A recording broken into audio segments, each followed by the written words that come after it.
Hi folks, RSBN founder and CEO Joe Seals here.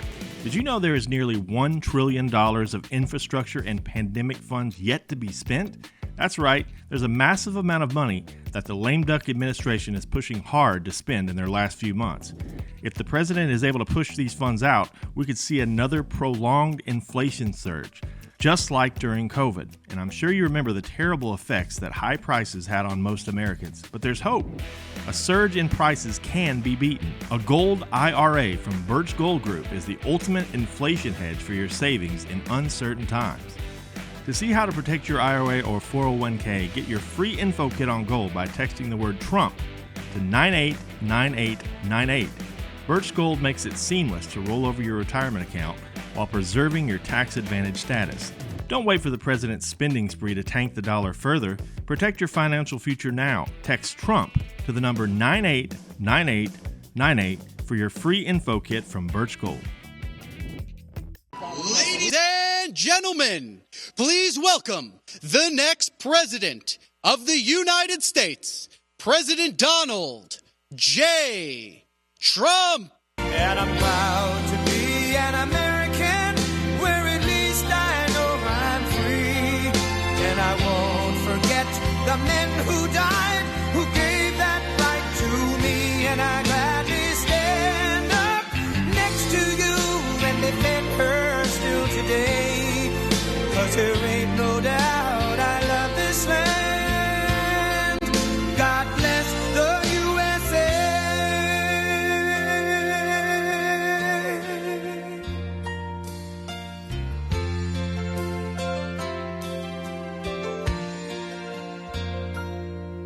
From the lakes of Minnesota to the hills of Tennessee, across the plains of Texas, from sea to shining sea, from Detroit down to Houston and New York to LA, where there's pride in every American heart, and it's time we stand and say that I'm proud to be an American, where at least I know I'm free. And I won't forget the men who died, who gave that right to me. And I gladly stand up next to you and defend her still today. 'Cause there ain't no doubt I love this land. God bless the USA.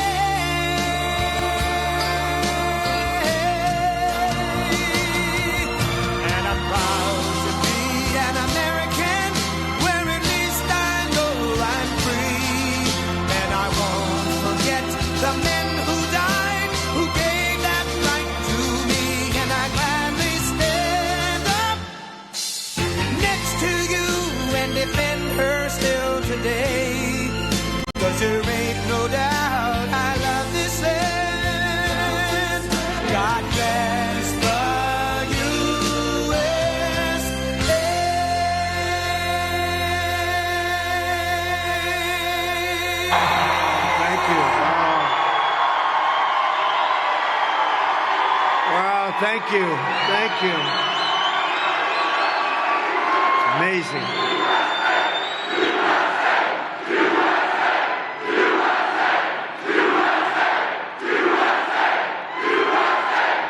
Thank you very much. And a very, very big hello to Wisconsin. It's great to be back. You know, before I start, they say that Wisconsin is probably the toughest of the swing states to win. I don't think so at all. I don't think so. We have got the biggest crowds. They've never seen crowds like this. This is unbelievable, actually. You know, I could be anywhere right now. I could be beautiful beaches. I could be all over the world, and I'd rather be right here. What's more beautiful? We are going to win the greatest election in history. And it's incredible to be back in this beautiful state with thousands of proud, hardworking American patriots, which is what you are just 30 days from now. We're going to win the state of Wisconsin. We're going to defeat Kamala Harris. And we are going to make America great again. We're going to do it. We're going to do it, and quickly. We're going to do it quickly.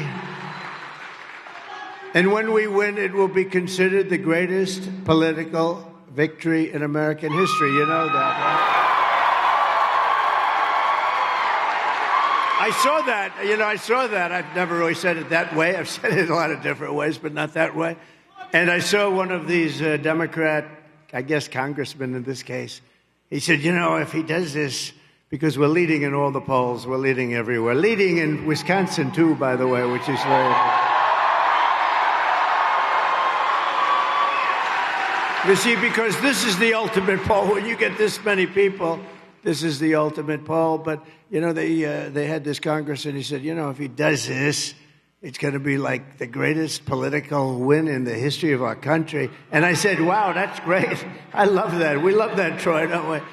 So it will be incredible. And I think we're going to have something that's going to be amazing. The world is going to be watching, and we're 30 days away. 30 days away.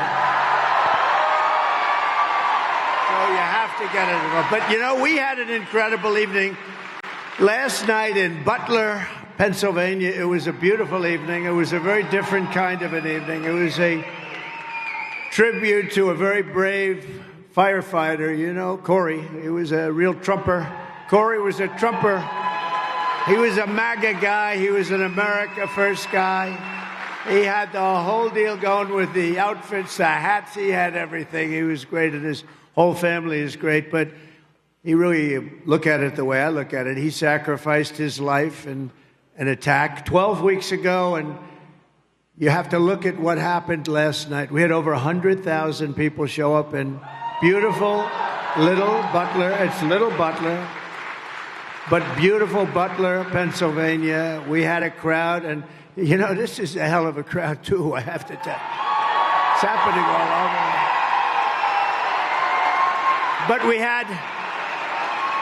we had 100,000 people, and there was love, and I had a fantastic Christopher. I had a great opera singer, and he went up and he sang Ave Maria. You saw that. We had a short moment of silence, and then the bells rang, and they said, where do we get bells? I said, why don't we just take them off the Cathedral of Notre Dame?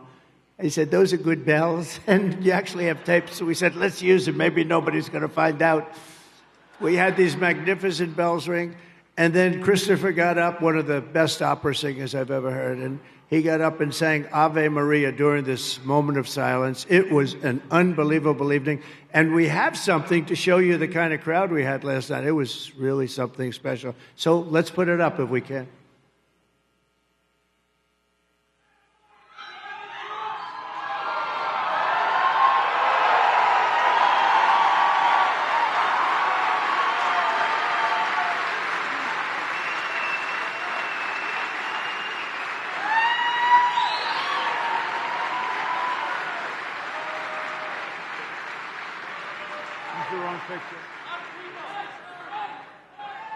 That was unbelievable. They used the wrong picture. It's the same picture, but they have the two side things. It's so stupid. But that's what we have that every once in a while, right? We have that. That seldom happens, but you got the gist of it. It was an unbelievable crowd, so unbelievable, and there was a lot of love in the room, and it was really an honor of somebody. So that was a different kind of an evening. I'll tell you, that was an evening to celebrate somebody who had died, and this is an evening a day to celebrate just really greatness, because we're going to have something so special happen. We've never seen anything like it. You can go around any place in the country now, and you have signs all over the place, Trump and Trump. And by the way, how good did J.D. Vance do the other night? Right? That was a good pick. That was a good pick. That was a very good pick. But from the very beginning of this journey, I've been on a mission to rescue our nation from a failed and corrupt political establishment and corrupt people, frankly. They are the most corrupt people. That's the most corrupt group I've ever seen, ever. Nobody's ever seen a group like that. And to give you back the country you believe in, the country that you were born in, and the country that you deserve.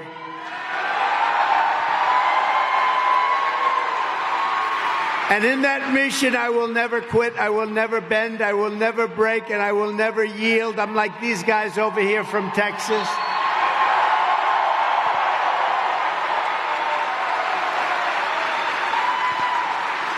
And like I really believe all of us, we say, not even in the face of death itself, I will not. This is so important what we're doing. We're saving our country. This country's in big trouble. We're a failing nation. We are a failing nation. We're a nation in decline. We're a nation in distress. And we're going to get it fixed very quickly. But you know what? If we have to go with another 4 years of these people, and she's worse.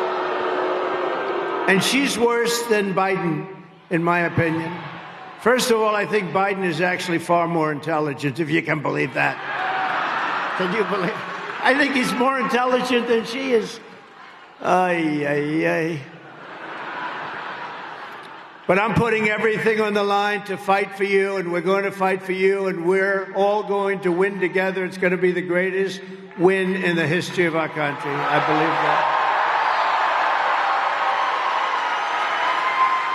I believe it. Thank you. Thank you. And I'm only asking you to do one thing. We don't even need your money. Keep your money. Just go out and vote. Get everybody involved. Go and get them involved. Kamala Harris, you know, I tell people, I say, you can't use the name Harris. Nobody knows who the hell she is. You say Harris. If you say Harris, they say, who's Harris? I don't know what it is. The name doesn't catch on. So we'll use the word Kamala. Kamala. But Kamala is a disastrous, radical, and grossly incompetent vice president who has betrayed our country and the people she swore an oath to serve. She was our border czar.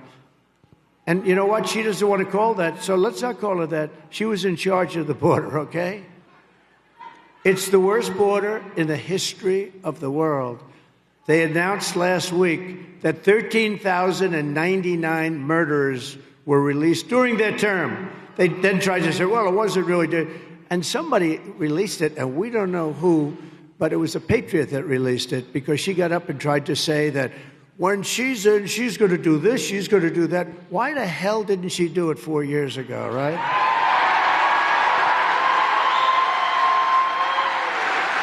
But she threw open our border, destroyed the middle class, and now as our citizens are suffering from catastrophic hurricane, I mean, this hurricane has been a bad one. Kamala Harris has left them stranded. This is the worst response to a storm or a catastrophe or a hurricane that we've ever seen, ever. Probably worse than Katrina, and that's hard to beat, right? Worse than Katrina. They didn't do too good a job either, but this is worse. And she sends their money to foreign nations. He and she, they send hundreds of billions of dollars. They send hundreds of billions of dollars to foreign nations. And you know what they're giving our people? $750. 700. Here, Tyson. This is the worst response, I think. Troy, what do you think? The worst? Never saw one like this. This guy, Troy, is good, but I'm going to bring him up. This guy, he's got a brother who might be better. I don't know. He might be. He's damn good. I'll tell you what a group we have up here. The Patriots, you know, the patriotism, all we want to do is take our country back and fix it. We want to fix our country. Right? That's all we want to do. Is that asking so much? Time and time again, Kamala has proven that she cannot be trusted and she can't do the job. First of all, she's grossly incompetent. I don't care. She doesn't do interviews. They said, why doesn't she do? Because she is incompetent. She can't answer the question. She can't answer anything. And I don't know, they want to do 60 Minutes. Remember, I had it out with them last time because they had the laptop from hell, and they said it was from Russia. I said, no, it was from Hunter. I turned out to be right. Remember Leslie Stahl? She's another real heavyweight. Leslie Stahl, we got into like an argument on 60 Minutes, and I turned out to be right. But to the best of my knowledge, I have not received an apology. That was a big deal at the time. She said, how dare you? You shouldn't say that. This was from Russia. I said, it wasn't from Russia. It was from Hunter. Oh, it's terrible. So we're waiting for an apology. They want to do it again. I'll do it again, but they got to apologize. Don't you think I should make them apologize? Yeah. If you want a president who inundates your towns with illegal alien criminals, and by the way, every town and every little city and every big city, frankly, are petrified. Even if they haven't arrived yet, they will be, because you're talking about 21 million people at least just during this 3.5-year period. If you want someone who steals your wealth and abandons your family when the flood waters rise, those flood waters rise, and they were gone. They haven't seen anybody from the federal government yet. The federal government isn't there. And by the way, how good a guy is Elon Musk? Right? You saw him last night. How good.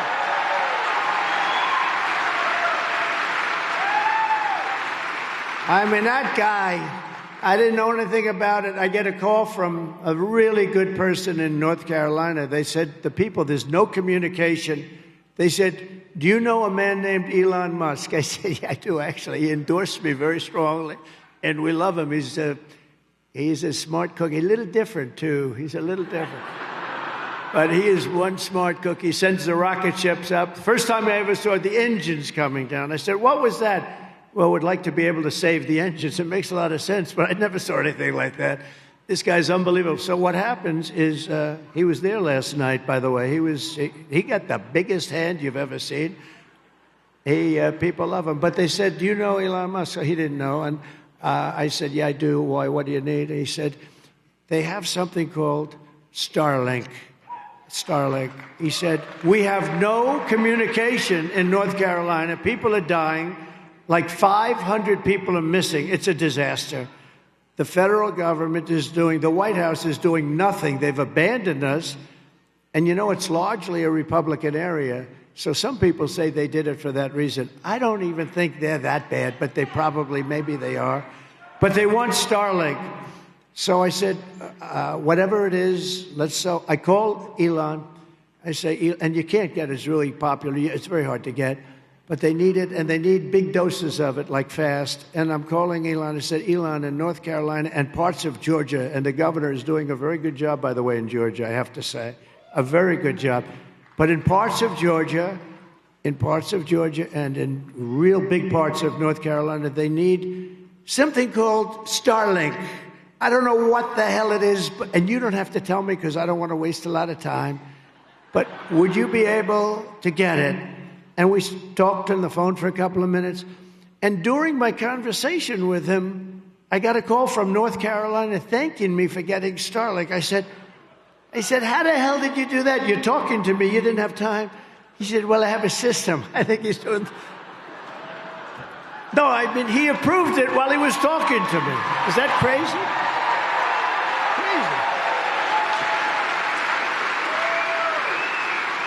We have got to be with, and we've got to protect our brilliant people because we don't have too many of them. We need our brilliant people protected.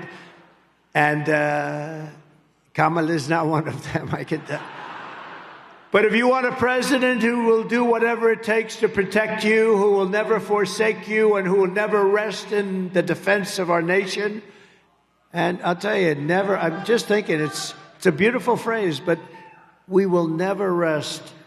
We're never going to do anything that will be other than protect the people of our country and our nation. Then you better vote for a gentleman named Donald J. Trump. Have you ever heard of him?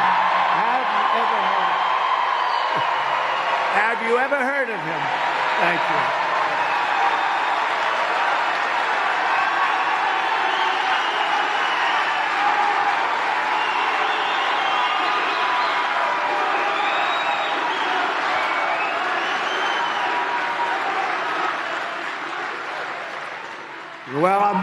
always get the job done in America and for America. And one thing we always will do, and we've got to do now, because for 50 years we haven't done it, we will always put America first. It's time for us to put America first. We did it 4 years ago, I can tell you. We were energy independent 4 years ago. Can you believe it? With the lowest energy prices, everything was the best. And that's why they compare this with what it was, and people like us. We had the greatest economy in history of our country, and we did well. And by the way, I'm just looking as far as the eye can see, long beyond the fake news. That's a lot of cameras back there. But long beyond the fake news, look at all the, you can't even see. That's a lot of people. That's a lot of people. Unbelievable. Thank you. You know, I always like to move the fake news way back. And I figure they have cameras that can do it, but that's the maximum they can do. They say that's the, I don't think it is, but they say that's the max, because I would have moved them way the hell to the back, up to me. Because they block the view. They're blocking the view of these people. They block the view of all those people. But you know, this is like a poll. And you have 50,000 people here, 50,000 people. And you know, that is a lot. If we get just the people here to vote, I think we win. I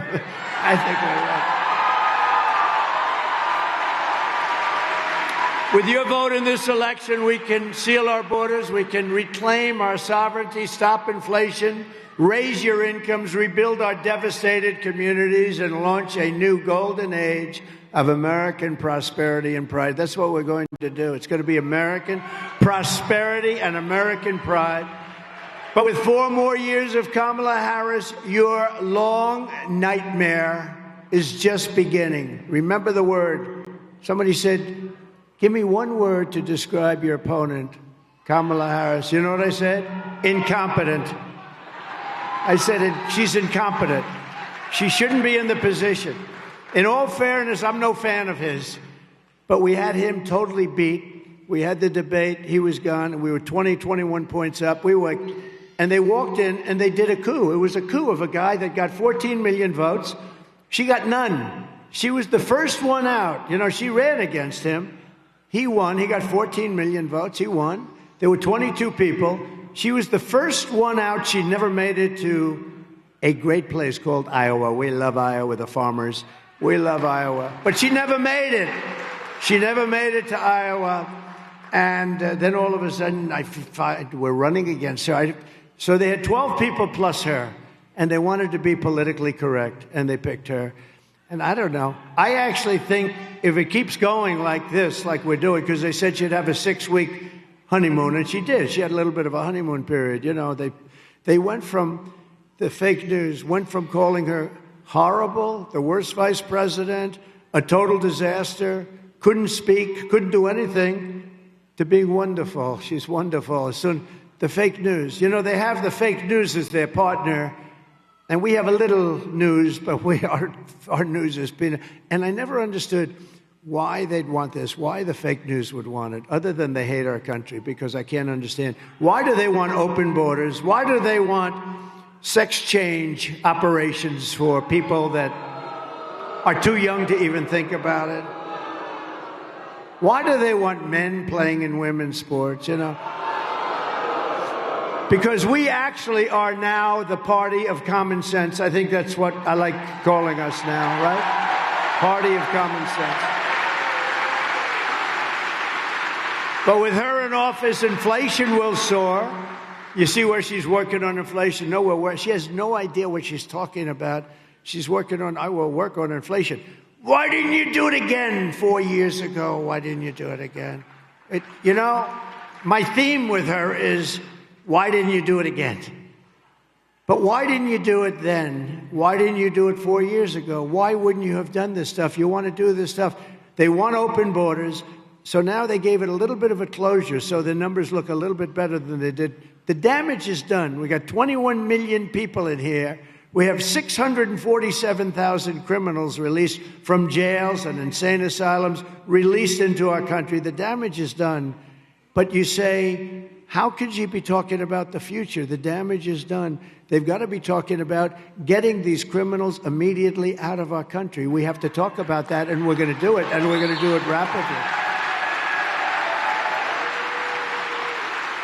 Why didn't she do it 4 years ago? The economy will crash, your borders will be permanently erased, your towns will be ravaged, and our country will never, ever be able to recover from this disaster. We're going to recover fast. But if you go 4 more years, you may never recover. In fact, I will say, some people say it, I think it's very severe, but I can understand it. Some people say you'll never have an election again. This would be your last election. And I can see it. Remember, I used to say we'll be Venezuela on steroids. And that's sort of what's happening. We're Venezuela on steroids. And we're buying a lot of Venezuela oil. How about this? We foreclosed on his old, broken little plane, the dictator, the head. We foreclosed on his plane, but we buy billions of dollars of oil. Can you imagine that? It should be the opposite way, really, shouldn't it? You know, we took his plane away, but we give him billions of dollars a month in oil. Can you believe it? We're buying oil from Venezuela, and we have more liquid gold under our feet than any other country in the world, and it's good. And they don't have oil, they have tar. They have tar. You have to melt it. And you know where it gets melted? In a refinery. You know where? In Houston, Texas. So if you're an environmentalist, all that stuff, I'm going to talk to you about this with Texas. All that stuff is going up into there. We do it. It's the only refinery in the world that can do it because basically they have a lot of tar and you have to melt it, and it's a dirty process. We have the sweetest, lightest, most beautiful stuff. It's not even believable. The only way to avoid this miserable fate for America is if Wisconsin and the entire Midwest turn, and I mean turn out in record numbers. We need,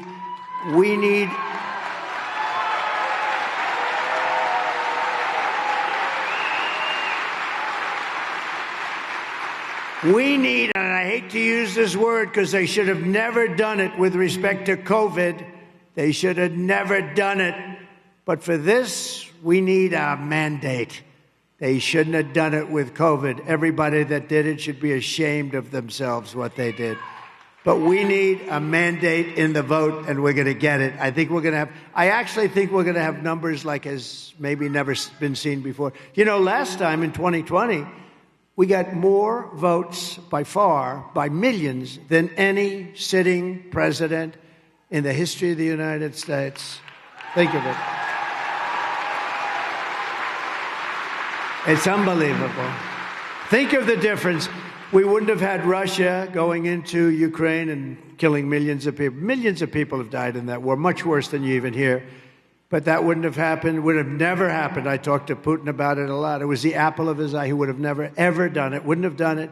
On top of that, the oil prices went up so high that he was making a lot of money doing it. It would have never happened. You wouldn't have had October 7th with Israel, the attack on Israel. You wouldn't have had inflation. You wouldn't have had the Afghanistan most embarrassing moment in the history of our country. And we lost 13 great soldiers. Nobody ever talks about the 40 soldiers that were decimated, so badly hurt. And we gave them $85 billion worth of the best equipment anywhere in the world. How stupid. And they moved out the military first. You're supposed to move out the military last, not first. And for 18 months, I spoke to Abdul. He's still the leader of the Taliban. I spoke to him. They said, Abdul, don't do it. But we didn't have one soldier killed in 18 months in Afghanistan. They were killing them like crazy under a man named Barack Hussein Obama. Remember Rush Limbaugh? Remember Rush Limbaugh? Rush Limbaugh would go, Barack Hussein Obama. We miss Rush. We need Rush. Oh, we miss Rush. But they were killing him, a lot of soldiers. And I said, don't do it, don't do it, don't do it. We didn't have one soldier in 18 months killed until we had that tragedy of a day and a moment the most embarrassing moment in history. And actually, Russia, I think, went in because they saw how stupid we were with Milley and these guys that didn't know what the hell they were doing. We have great generals, by the way, but not the guys that you see on television. And you have to tell Kamala Harris that we've had enough. We've had enough of you. You're a horrible vice president. You destroyed San Francisco as the DA. You destroyed California as the Attorney General. You're not going to destroy the United States of America. Kamala, you're fired. Get out of here. Fired.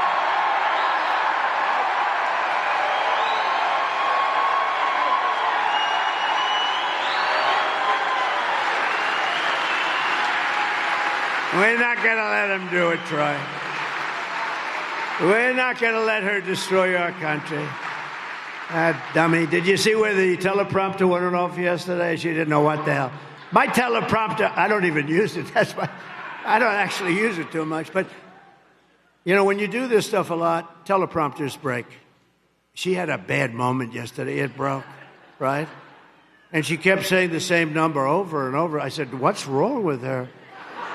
And maybe it didn't break. I don't know. She said it broke. But when you do this stuff, as we say professionally, you better, because I've lost it many times. I had one in Ohio for Bernie Moreno, who's doing pretty good up there. He's running for the Senate, just like Eric is doing great here. He's running for the Senate. Eric Hovde. Doing good. Good man. He's a good man. Got to vote for him. But when you do it as much, you know, it breaks. I was in Ohio. I think it was the windiest day ever in the history of Ohio. It was like Scotland. And the wind was blowing at a level that I've never seen here in this part of the world. And the teleprompters were like sails. Wah, wah. And then they blew off the stage. They blew. And we had 50,000 people. It was a great day because he took the lead right after that, a big, beautiful lead in the primary. But it was sort of an amazing experience. But you lose them all the time, and you have to be able to have a mind where you can actually speak without a teleprompter. And isn't it nice to have a president that can speak without a teleprompter? Isn't that nice? It's sort of nice. But you lose them all the time. But she was in La La Land. She was gone, and then it kicked in. She kept saying the same sentence over and over again, over. I don't know. I said, what the hell is going on? And then the teleprompter saved her. It kicked in, but it didn't kick in soon enough, let me tell you. Early voting in Wisconsin is underway now, so if you have an absentee ballot, return it right away as soon as you can. You can also vote in person using an absentee ballot starting October 22nd.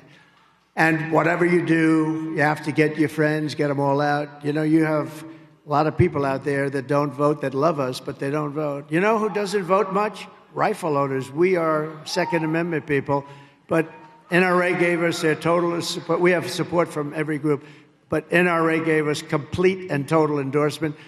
And during that, I realized that, because I've always gotten it from the NRA, they've been very nice to me, I'll tell you. But they did tell me that people that own guns and rifles don't vote, relatively, like a very small percentage, like 15%. If you would vote, nobody could beat us. I'll tell you another one that don't vote. I love these people. Evangelical Christians. The Christian community doesn't vote as much as they should. They go to church. So now what we're going to do is we're going to go to church and we're going to get out and vote. But the evangelicals don't vote that much. And if they did vote, we could never lose an election. You couldn't lose, you know? So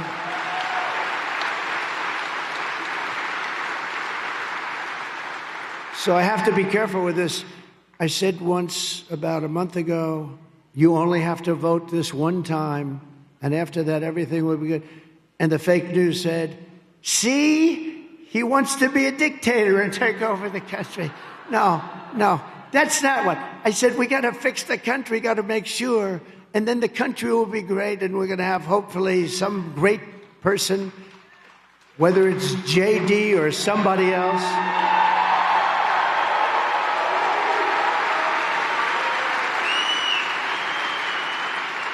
And when the great Sean Hannity asked me a question, and I jokingly said, he said, okay, let's get this up. You don't want to be a dictator, do you? I said, Sean, I only want to be a dictator for one day, and I'm going to close the borders and drill, baby, drill, and after that, I never want to be a dictator, right?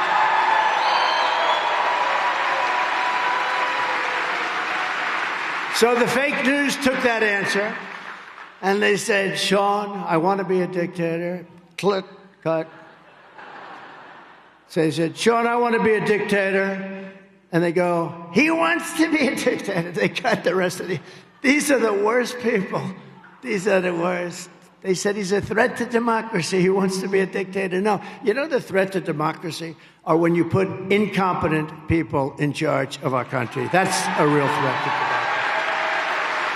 Starting on day one of my new administration, we will end inflation and we will make America affordable again because the prices are too high. The prices are too high. Hi folks, RSBN founder and CEO Joe Steele here. Did you know there is nearly $1 trillion of infrastructure and pandemic funds yet to be spent? That's right, there's a massive amount of money that the lame duck administration is pushing hard to spend in their last few months. If the president is able to push these funds out, we could see another prolonged inflation surge, just like during COVID. And I'm sure you remember the terrible effects that high prices had on most Americans. But there's hope. A surge in prices can be beaten. A gold IRA from Birch Gold Group is the ultimate inflation hedge for your savings in uncertain times. To see how to protect your IRA or 401k, get your free info kit on gold by texting the word Trump to 989898. Birch Gold makes it seamless to roll over your retirement account while preserving your tax advantage status. Don't wait for the president's spending spree to tank the dollar further. Protect your financial future now. Text Trump to the number 989898 for your free info kit from Birch Gold.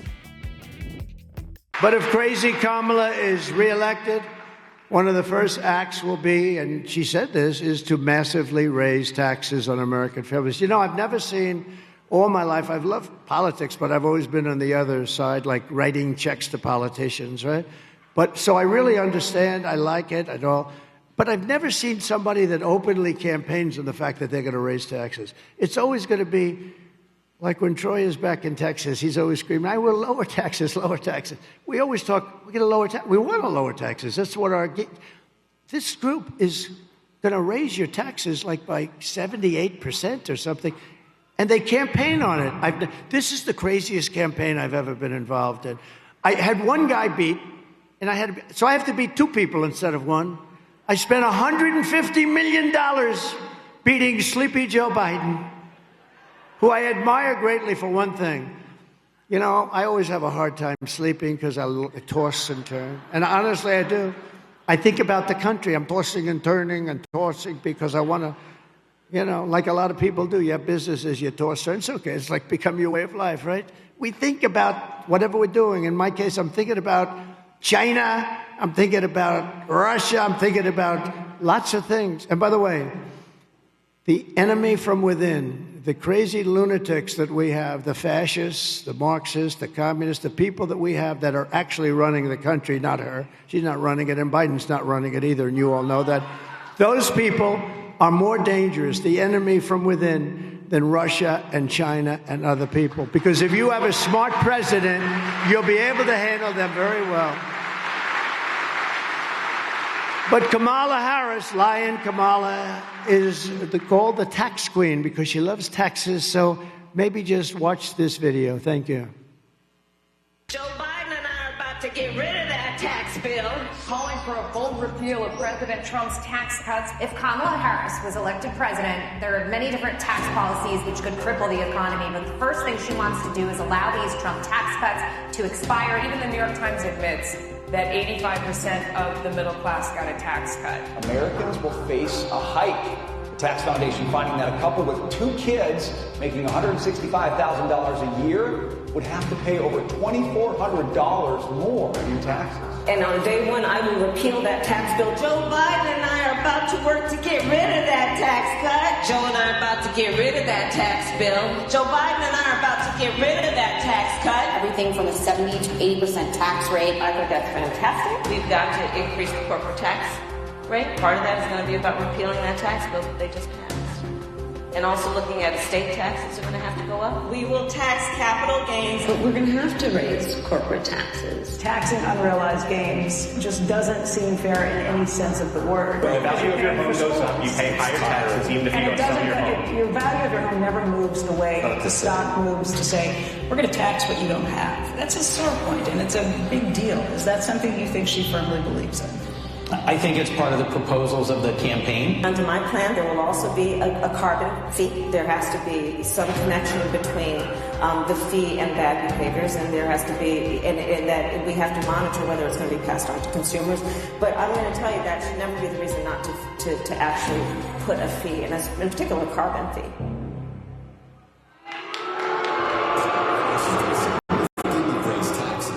How about the tax on unrealized gain? That one hasn't even been tried. That's a communist tax that hasn't been very successful, I tell you. It's, think of it, they want to have a capital gain on unrealized gains. Think of what they're saying. You're going to pay a tax on something you haven't made.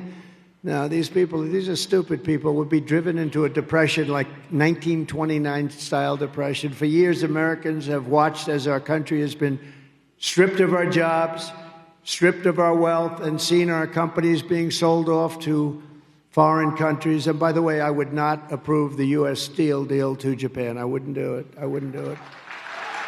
One of the greatest companies in the world, 60 years ago, was one of the greatest countries in the world, and we have to help it. We have to make it better. We have to be able to make steel. It could happen. You have a war. And when you have a war, you need things like army tanks and ships and lots of things that are made of steel.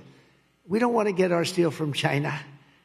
We don't want to get our steel. You know, I put a tremendous tariff because China was dumping a lot of bad steel here. Bad steel, dirty. I call it dirty steel, not good steel. But I put a big tax. You know, I took in hundreds of billions of dollars from China. No other president took in 10 cents, and I saved our steel industry by doing it. So I'm very proud of that. But under my plan, for the U.S. economy, American workers will no longer be worried about losing their jobs to foreign nations. Instead, foreign nations will be worried about losing their jobs to America because we're taking them back. We're going to bring those companies back, and we can do it with intelligent taxing. We can do it like they've been doing to us for years. It's very simple. And we have the place that people want to be. And it's not going to be that way always. If we keep going like this, nobody's going to want to be here. German car companies can become American car companies. We can beat China in electronic production. Manufacturers that have left us will come roaring back. They're going to come roaring back. This thing has gotten such great reviews. I'm going to explain it. It's so simple. And some people said, wow, that's unbelievable what you're doing. Where did you get that idea? I'm going to go a little forward. I got the idea from, if you want tax benefits, you have to build in America. If you don't want tax benefits, you don't have to do. The United States will give you the lowest taxes, the lowest energy costs. We have the most energy. We have more than Saudi Arabia. We have more than Russia. We're going to give you the lowest energy, the lowest regulatory burdens, and free access to the best and biggest market anywhere on the planet. But only if you make your product here in America and hire American workers for the job. And we don't do that. You know, there's this crazy person that you just watched. She gives you a tax benefit if you make your product in another country. These people, it's so crazy. And if these companies don't take the deal, they'll pay a very substantial tariff when they send their products made in another country to us, and we will use the hundreds and billions. We will, it's really trillions, okay? But we're going to use the hundreds of billions of tariff dollars to benefit American citizens and to pay off debt, because we have to start paying off debt. And this new American industry will create millions of jobs, massively raise wages for American workers, and make the United States a manufacturing powerhouse like it has never been before. We were good, but we can be better than that. If we do this, and it's so simple, and essentially we're doing to them what they've done to us. They do it. It's so, and some of the worst abusers, I call them abusers of our country, are our so-called allies. What they do to us on trade is just incredible. It's not going to happen any longer. I guarantee you it's not. You know, they respected your president 4 years ago. Now they look at this guy, and now they have somebody that's dumber than he is coming along. It's not good. It's not good. And we can't play games. I'd like to be nice. I want to be nice. I think I'm a nice person, but we can't take games. We can't. If we lose this election, this country's finished. I really believe it. This country is finished. By contrast, the tax queen is demanding a 33% tax hike on all domestic production. You know what's going to happen? All of those companies, even small businesses, but all of those companies are going to leave our shores. Everybody wants the companies. That's what they want. It's very competitive. She even has a plan to tax the unrealized, and we're going to talk about that, but it's the craziest thing. Never been done, could never be successful. What it will do is bring you into a wonderful age of our country. 1929 depression. Everybody's going to leave. So if a company succeeds, it must give up much of its value to the government of the United States. Everyone's going to leave. They're going to take their companies. They're going to get out. You know, it used to be you moved from state to state and you'd negotiate. Now people are moving their companies to other countries. And we're getting killed, by the way, by Mexico. Mexico is killing us. So just be ready, because if I'm president, we're going to take that back from Mexico. They're not treating us right. They're building massive car plants. They're building some of the biggest auto plants, car manufacturing plants anywhere in the world. And then they think they're going to build them cheap and sell them into our country and destroy Michigan and all these wonderful states. So it's not going to happen. We'll put a tariff of 200% on if we have to. We're not going to let it happen. We're not letting those cars come into the United States and destroy our car industry. You won't have anything left. You've already lost 60% of it. You've lost so much over the years. Not when I was there.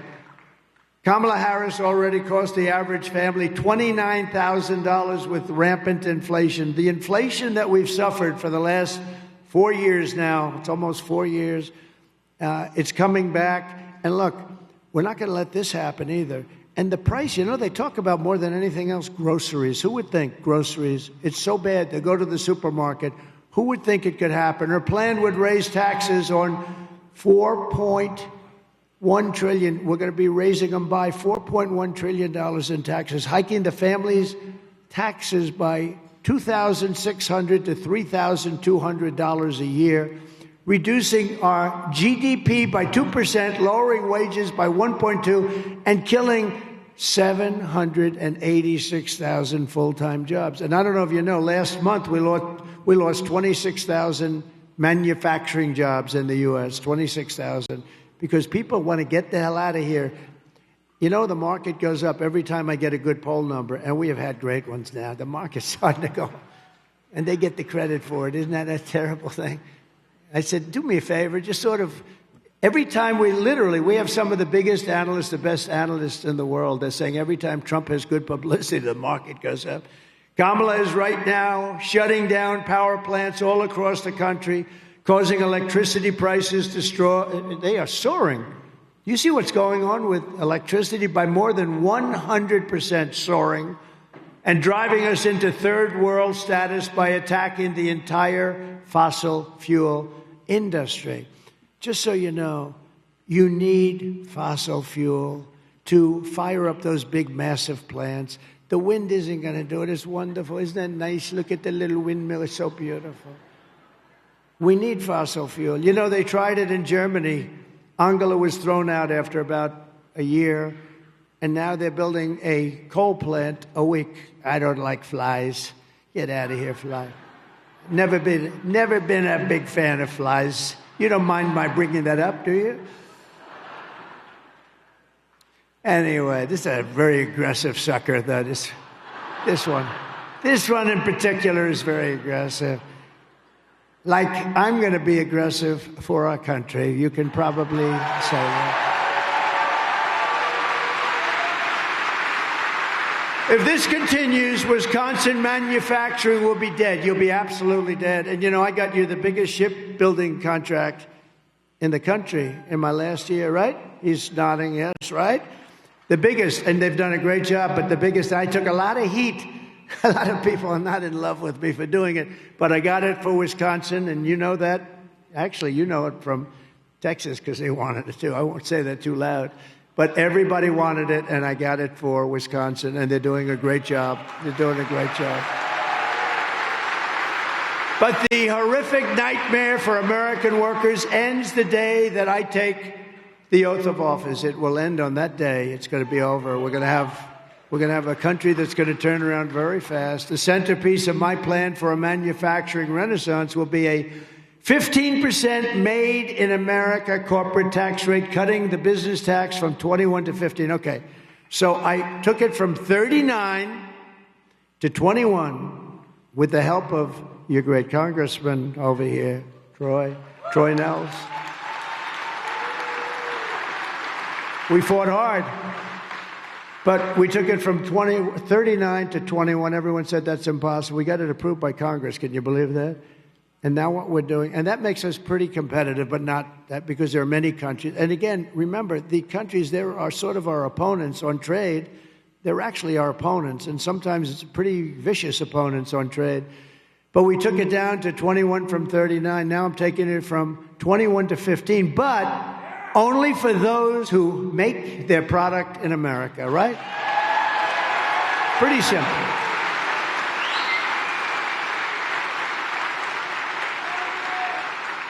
And I got a call from some of the smartest geniuses on Wall Street. They said, where did you ever think of that idea? It sounds simple, right? It's like the paper clip. They make the paper clip, and everyone's saying, why did I think of that? But we will protect those companies moving into America, and this is just as important, because you can't have them, and then everybody comes and steals your company, steals your people, dumps your product. And so this is important, and all of our existing companies are going to be protected with stiff tariffs placed on companies that don't move in. If they don't move in, they're going to have to pay tariffs, because we're not going to let them hurt the companies that do move in.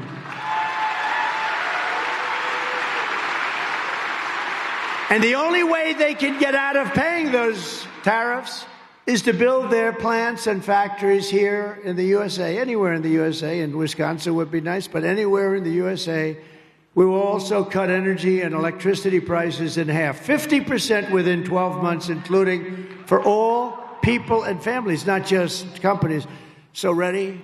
Your energy bill will be cut from January 20th, will be cut by 50% in 12 months, okay? 50%.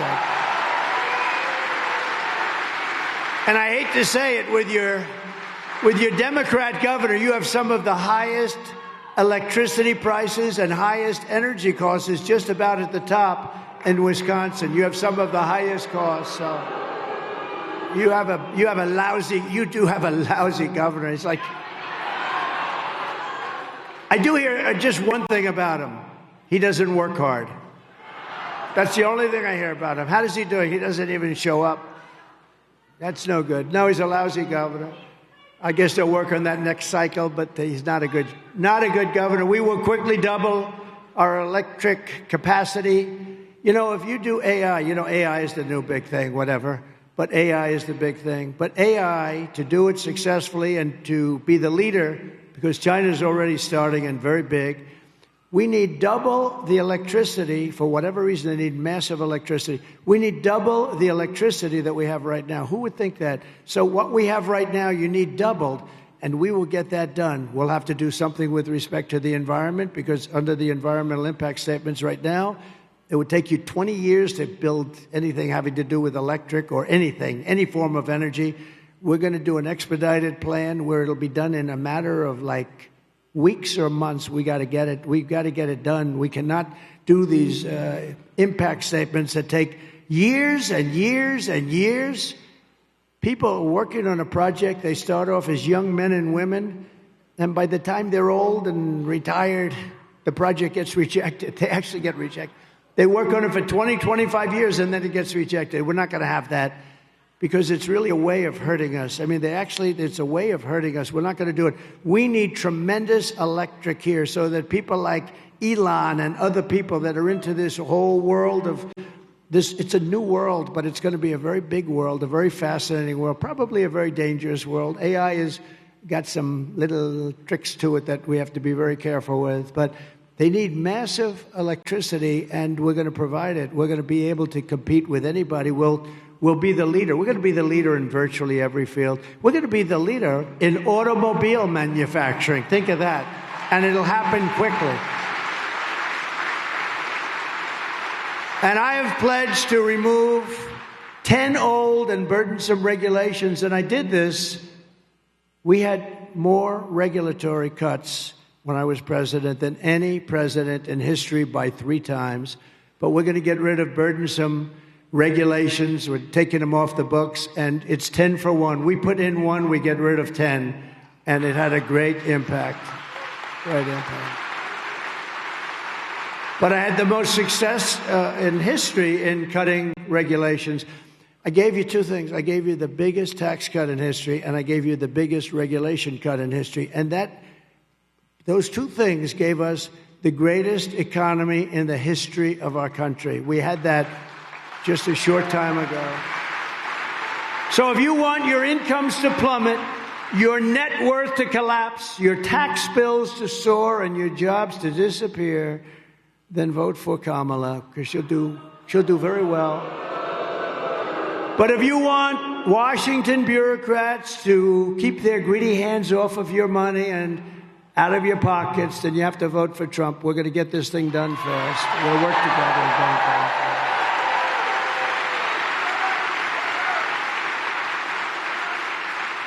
So the other thing we're going to do is we're going to terminate Kamala's insane electric vehicle mandate, where every car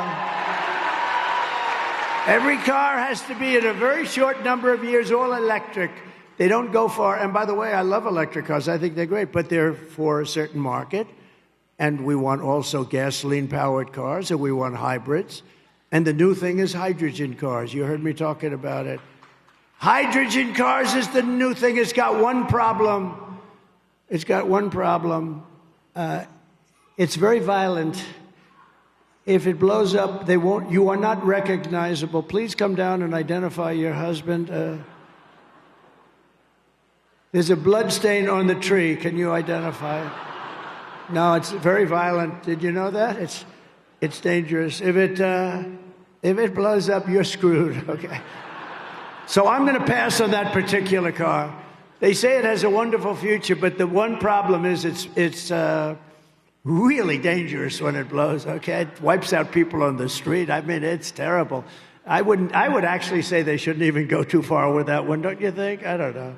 I think we shouldn't go too far, but hydrogen is a big new deal. The other thing we're going to end is the Green New Scam. It's the greatest scam in history. You know, we had the cleanest air and the cleanest water in the history, meaning the recorded history of our country. We had clean air. That's what I want. I want clean, beautiful water, and I want clean air. And after that, I want jobs, and I want success for our country, right? My pro-worker policies are one of the major reasons why I've been endorsed by the rank-and-file membership of the Teamsters. Can you believe that? We got 60% of the Teamster members in Wisconsin. Any Teamsters here? Thank you. Any Teamsters? Yes. Thank you very much. That's very nice, because typically Democrats get, and we won nationwide. We won 60% of the Teamsters vote, and we also won 100% of the Fraternal Order of Police, the largest, 400,000. And I do believe that from sheriffs and from law enforcement and from Border Patrol and from anything having to do with law and order I think we're at 100%. We've got like everybody, which tells you something, you know, which tells you they don't like people that were in charge of defund the police. She was in charge of defund the police. Anybody, she's a radical left. She's further left than crazy Bernie Sanders, okay? That's pretty fun. No, she's considered worse than Pocahontas, she's worse than Pocahontas, she's worse than Bernie Sanders. How the hell do you people, is there anybody here that's going to vote for Lion Kamala? Please raise your hand. Please raise your hand. Actually, I should say don't raise your hand. It would be very dangerous. We don't want to see anybody get hurt. Please don't raise your hand. As we bring back our jobs, we will also restore America's borders with 4 more years of Kamala. Every Wisconsin small town and the Midwestern cities are just devastated by this. We'll be flooded with illegal migrants from the most dangerous places on earth, and Wisconsin will not be Wisconsin any longer. No state will be. The country won't be the U.S. any longer. It's very simple. Your state will be a dumping ground for people that have committed murder, violent crimes, drugs, jail. They're in jails. And that's what's happening. We have 21 million people, as borders are. They came in from prisons and jails and mental institutions and insane asylums. And a level of terrorism and a level of terrorists that we've never seen. You know, I never talked about it when I was president. We didn't have one terror attack in 4 years. Think of it. Not one. Think of it. Not one. And I had a lot of people say, sir, it's time you should say that. I said, I don't want to say it until I'm finished. I don't want to say it. I didn't want to say it. But we didn't have one terrorist attack in 4 years. 1 week ago, I was in the beautiful town of Prairie du Chien. Have you heard of it? Prairie du Chien. In western Wisconsin, where, by the way, we had 60,000 people show up. That's the good news. But Biden, Sleepy Joe, didn't give us the number of people required, so we ended up speaking in front of a relatively small group. I hope those people, we're going to go back and we're going to take care of that situation. They didn't give us the people necessary, so we spoke in front of a rather tiny little portion of them. They stayed around. They were great. But we had 60,000 people there, and I think you're getting close to that right here, too. It's pretty amazing.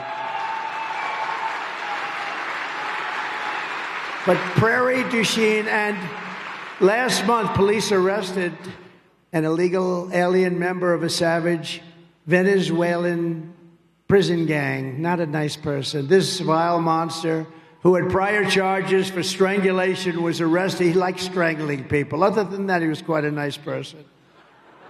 No, his thing was he liked strangling people. Was arrested for holding a mother and daughter captive against their will and sexually assaulting them again and again and again. This animal crossed Kamala's wide-open border, just walked in. Nobody asked anything about him. They knew nothing about him. He was arrested and released in the sanctuary city of Minneapolis, where you have one of the worst vice presidents. Can you imagine that clown? What J.D. did to him? How about that guy?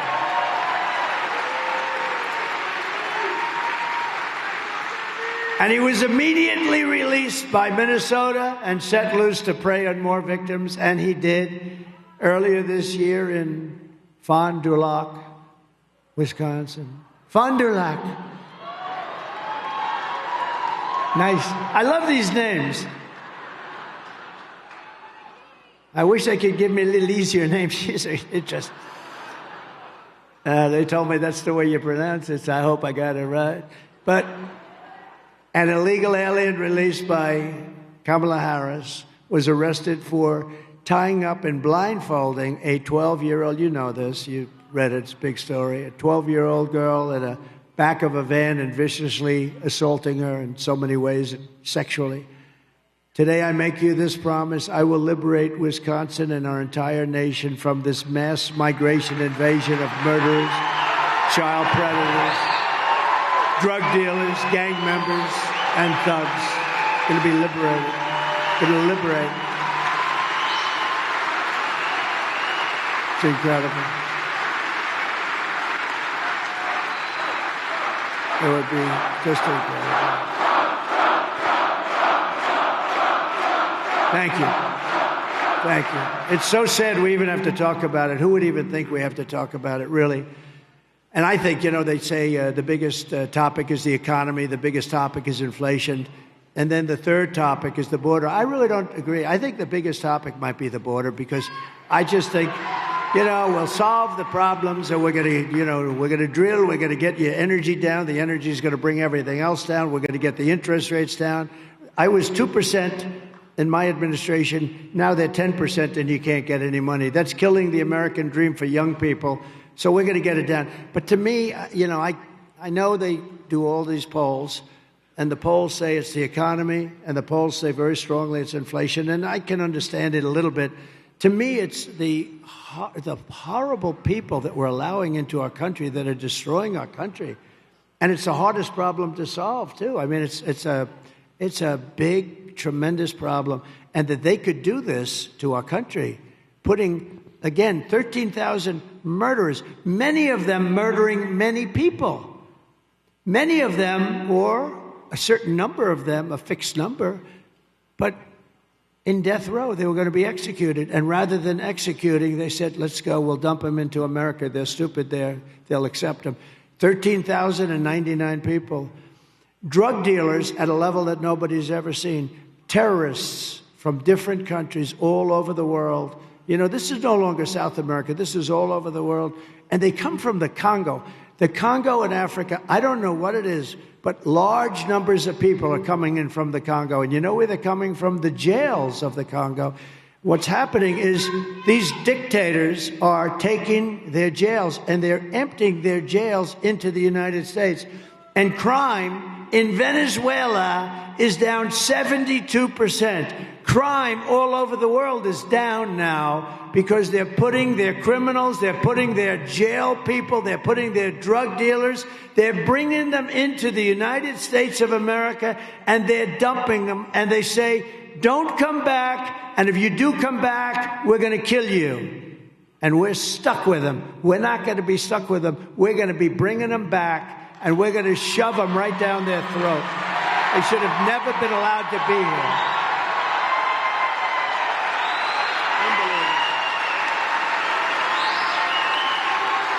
It's unbelievable. It is unbelievable. Thank you.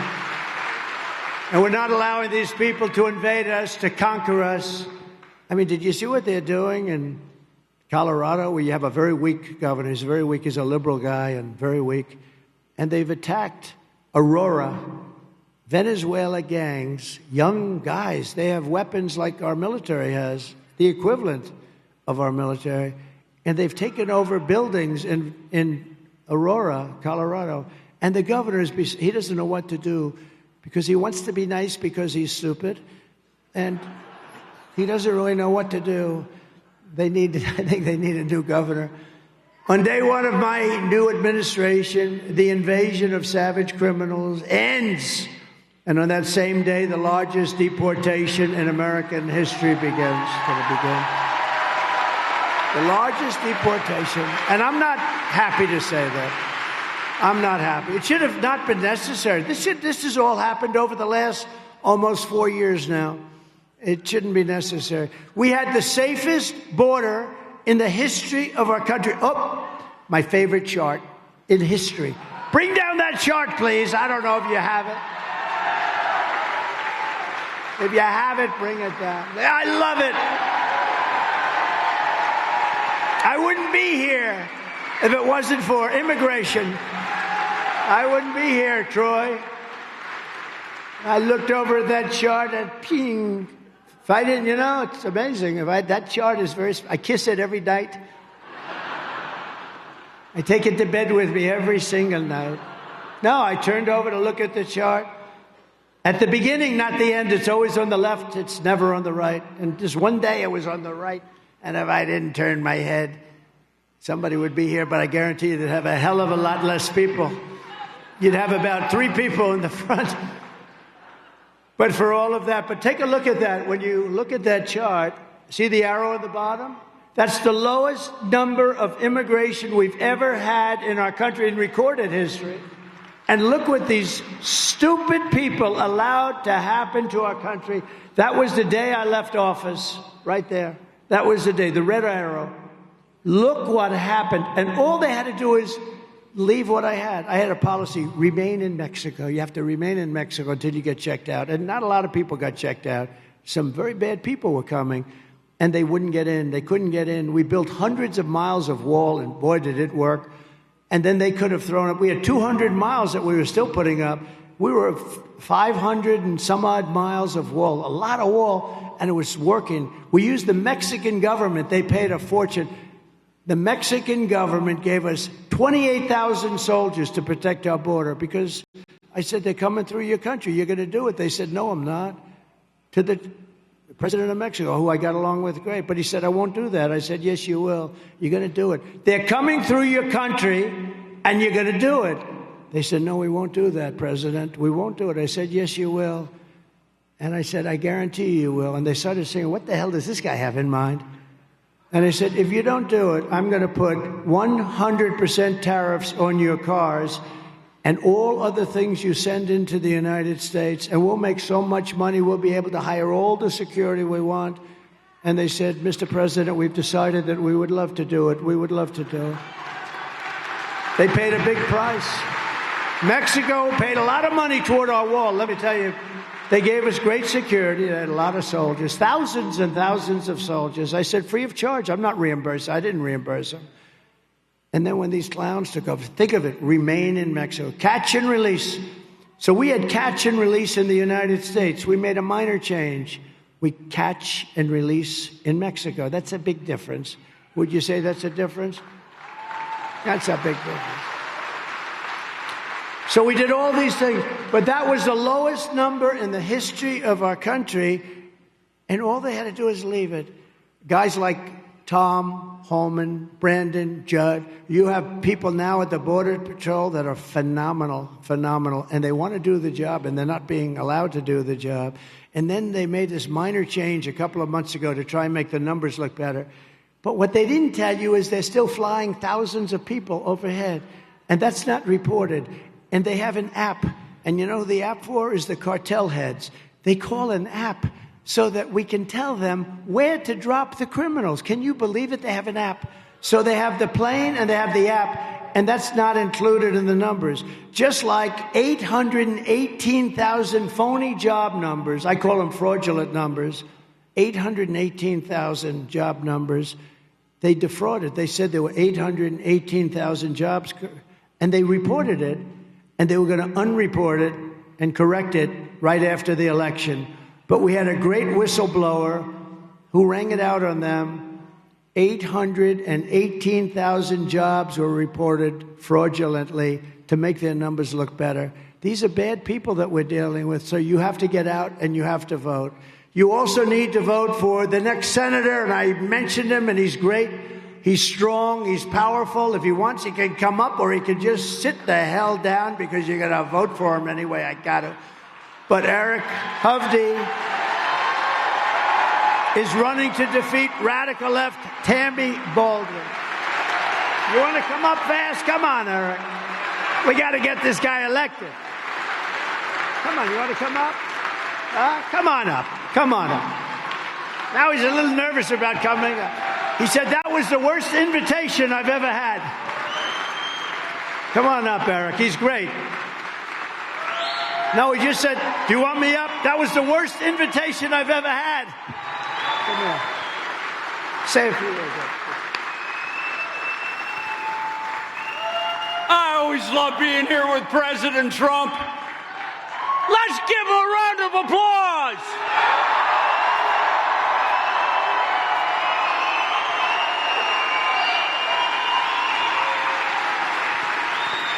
President Trump, I was talking to the folks beforehand. In business, results matter. You know, you got to get a deal done. You got to make money. You've built one of the most successful careers, biggest developer. I've spent my life in the private sector building businesses. We're going to get this country moving.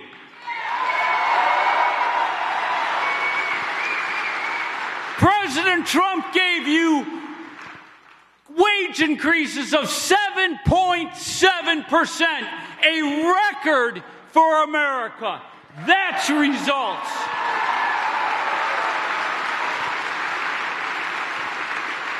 The world had no wars. That's results. Our communities were safe because he had the border closed and he stood by law enforcement. That is results.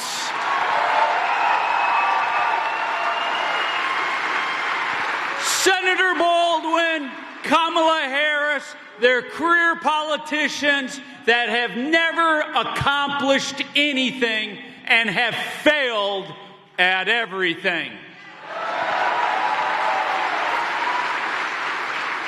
So all of you, go work hard, go grab every friend, colleague, neighbor, and let's restore this great country and get President Trump and me to Washington. Let's go, folks!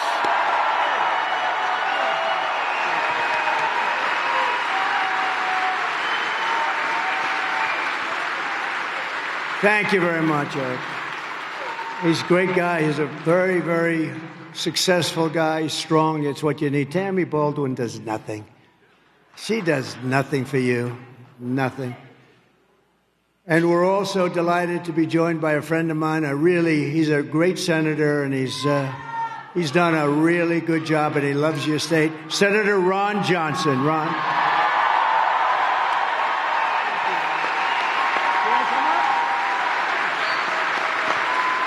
We have plenty of time. It's a Sunday, right?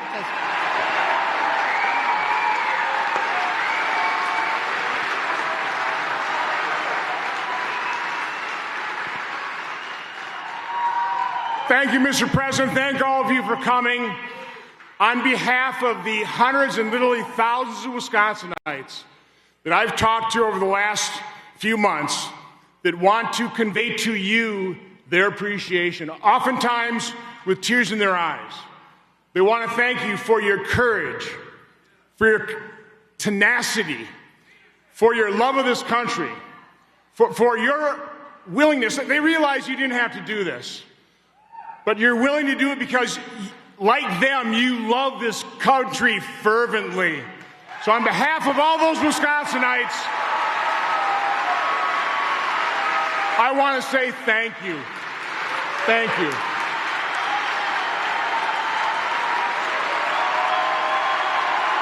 Thank you.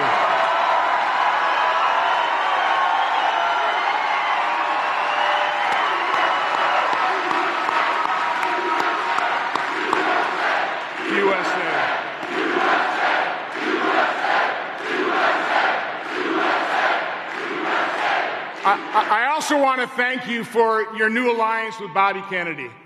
Not only is that important, so we are actually going to address the huge problem of chronic health and children's health, but you are right about the enemy within. They are dividing us on purpose. They are destroying this nation. And by aligning with Bobby Kennedy, you are setting the example, the two of you. Set the differences aside, focus on an area of agreement on a big problem, and in doing so, you are demonstrating exactly how this nation can come together, how we heal and unify America. So God bless you, God protect you, and God bless America. Thank you.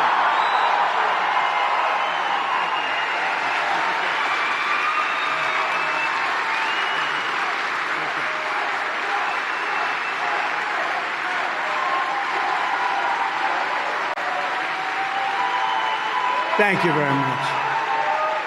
Thank you very much. Great, Ron. Thank you. Hi, folks. RSBN founder and CEO Joe Seals here.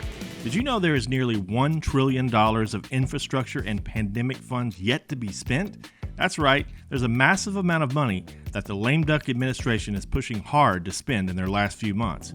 If the president is able to push these funds out, we could see another prolonged inflation surge.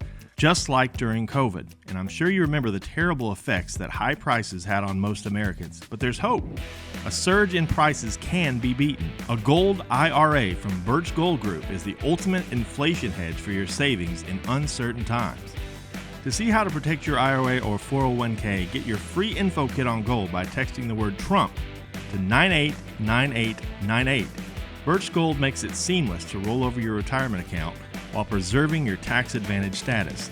Don't wait for the president's spending spree to tank the dollar further. Protect your financial future now. Text Trump to the number 989898 for your free info kit from Birch Gold. Does a great job. I'd like to, if I could, just for a second. So you have a young, brilliant congressman, and he's on a committee, and it's a very important committee, and he's studying fraud and the fraud within the Democrat Party and what they're doing in terms of campaign contributions, and it's a tremendous scandal, and I'm afraid the fake news, they'll probably all turn off the cameras now, but I say, could you just give just a little prelude, because I think it's going to be one of the biggest stories in a long time. Even if they don't want to cover it, they'll be forced to cover it. So I'd like to ask Congressman Brian Stile to come up, please.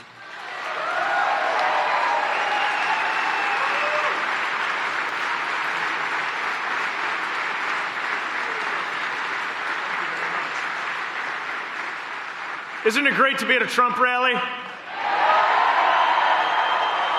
Do you agree with me? President Trump is going to win Wisconsin in 30 days?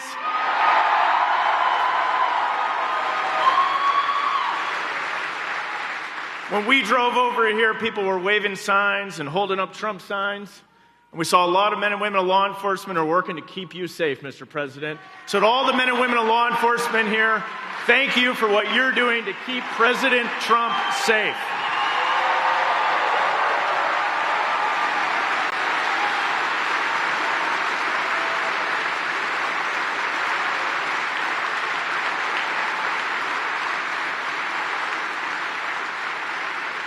Law enforcement's a lot about keeping us safe and enforcing the laws. And in this election, we want to make sure that people are following the laws. Things like photo ID and U.S. citizens are the only one who should be able to vote in U.S. elections. Don't you agree? As chairman of the Committee on House Administration, we began trying to figure out how all these things are operating. And in particular, where's all the funds coming into the liberal campaigns across the state of Wisconsin running TV ads against President Trump? We looked into Act Blue and we called him into the committee and we said, what processes are you using? And I said, you're using a CVV code. That's that little 3 or 4 digit number on the back of your credit card that you have to use when you buy almost anything online. And we found out they weren't requiring it if you want to make a donation on Act Blue. Then we started to dig further and we started to find more and more things where they don't have the financial security in place that they need to. So we did a big review and we've transferred it over to a group of Republican attorney generals from across the country. And they're digging into this information. Mr. Trump, I think they're going to find a lot of answers very soon for you.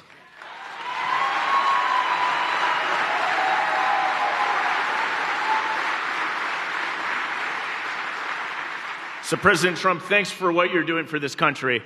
I think you're going to win not only Wisconsin, but the presidency in 30 days. And you see this crowd and everyone here. Thanks for all you're doing. God bless you. God bless you, President Trump.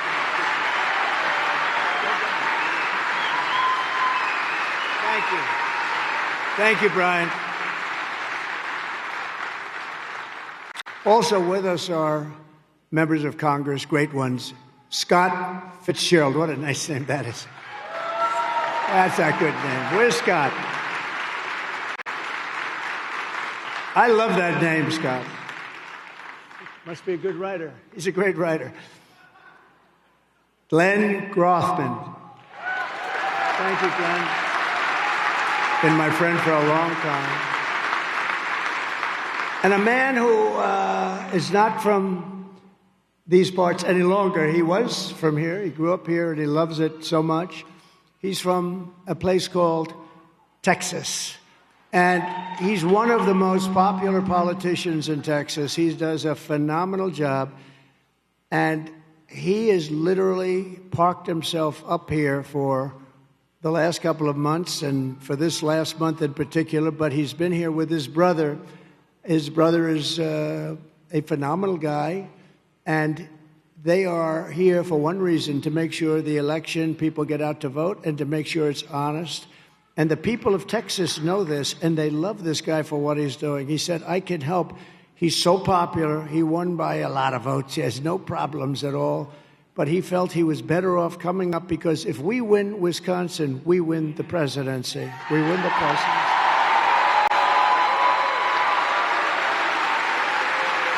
We win the presidency. So I'd like to ask, and he's just a special guy. I mean, he loves this country so much, and you know, I can tell some guys come up, no, I love the country. Other guys come up, I love that country, you have to. And he's one of the latter. He's one of the guys that just loves it, and they love him. They love him so much in Texas, they love him here. But what he wanted to do, because he knows it so well, he's a part of Wisconsin, he wanted to be here to make sure that we win and to make sure that it's as honest as we can get it, because they're going to cheat. They cheat. That's all they want to do is cheat. And when you see this, it's the only way they're going to win. And we can't let that happen, and we can't let it happen again. We're going to have no country. So I'd like to ask a very special man and a friend of mine, Troy Nels, to come up with his brothers, Trevor, Tim, and Todd. Please come up.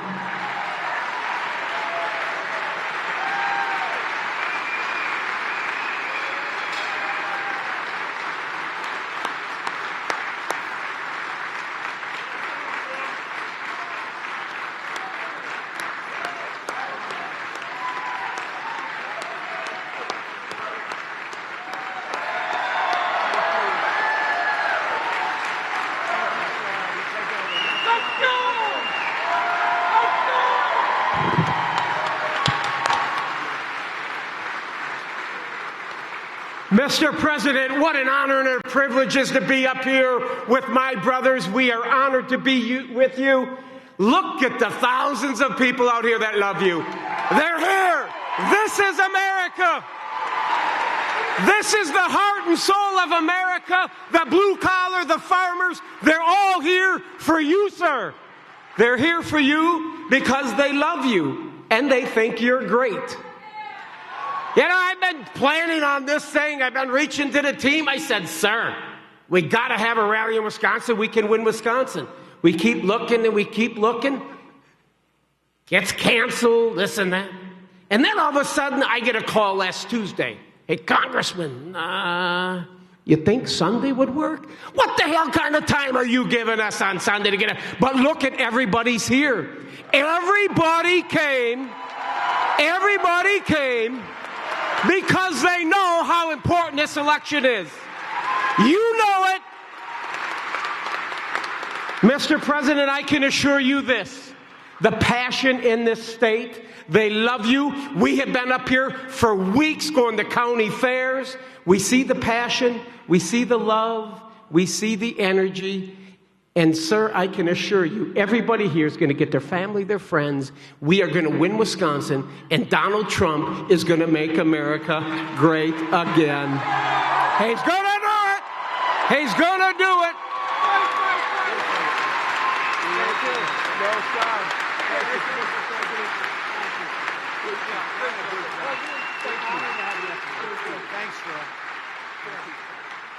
Wow. I've never seen it before, and his district is so happy he's doing it. He explained it to them. What do you want to do? They love that he's doing it, and we really appreciate it. And we're leading Texas by a lot. We're leading Texas, so he said, I want to come up here because this is a big deal. Wisconsin's a big deal. Thank you. And he knows it so well. They grew up here. Thanks.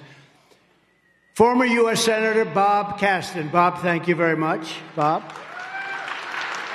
Nice to see you, Bob. Look good. And Dodge County Sheriff Dale Schmidt, who, by the way, is here with a group of Wisconsin sheriffs announcing that they are endorsing Trump. We love him. Come on up here, Sheriff.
You're here for him, not me. Mr. President, I am proud to announce that all of these sheriffs are among a very small amount of sheriffs and law enforcement across our country that support you. I'd say 80 to 90% of law enforcement across this country are behind you, Mr. President.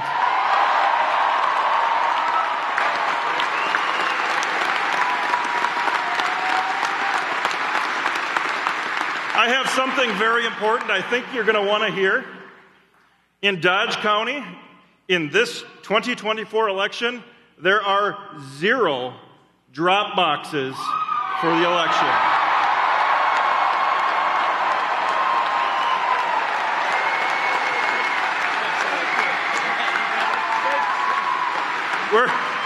Our clerks are fantastic. We're going to make sure that we have the best, most secure election in Dodge County history. And one last thing, Mr. President.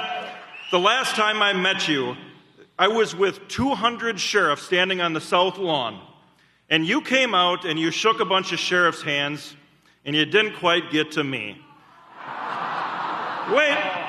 So I did one thing that I knew would get his attention, and he'll do again here shortly as soon as I say it.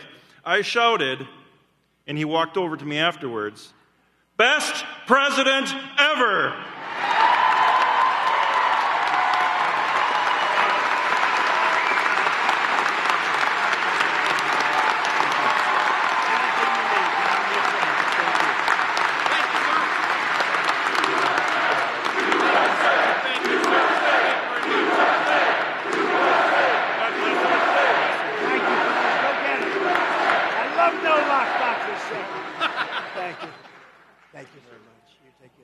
This is a great honor. These are great, great men, and there's nobody that respects them more than this group. They do such a job, and generally law enforcement in our country, and woman. Come here.